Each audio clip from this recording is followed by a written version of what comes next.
महाराष्ट्रासारखं एक महान राज्य ज्याला महाराष्ट्र म्हणतो आपण, ज्याचा इतिहास, ज्याचा भूगोल, ज्याच्या परंपरा भारतीय उपखंडात कुठल्याही भूप्रदेशाकडे नाहीत, एवढी संपन्नता इतर कुठेही नाही. म्हणूनच तर चोबाजूने भिकारचोट हे लोक मुंबईकडे दररोज अव्याहतपणे लोंढ्यांच्या स्वरूपात आमच्यावर येऊन आदळत आहेत.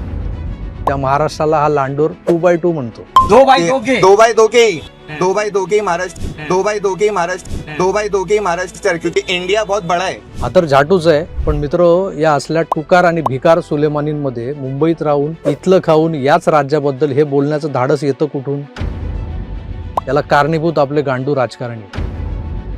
आजचेच नाही तर महाराष्ट्र राज्याची निर्मिती झाली ना, त्या महाराष्ट्र राज्य निर्मितीपासूनच या राज्याला जो शाप लागलाय घाणेरड्या राजकारणाचा, त्या घाणीत जन्माला आलेले वळवळणाऱ्या किड्यांसारखे घाणेरडं राजकारण करणारे ते राजकारणी, ज्यांना आपल्या वोट बँकेची काळजी, ते काय या छटाकभर बोकड दाढीवाल्यावर कारवाई करणार? मराठी सक्तीचं सोडा, यांना तुमच्या राज्याचा अपमान केल्याबद्दल जाब तरी विचारायला जाल का तुम्ही?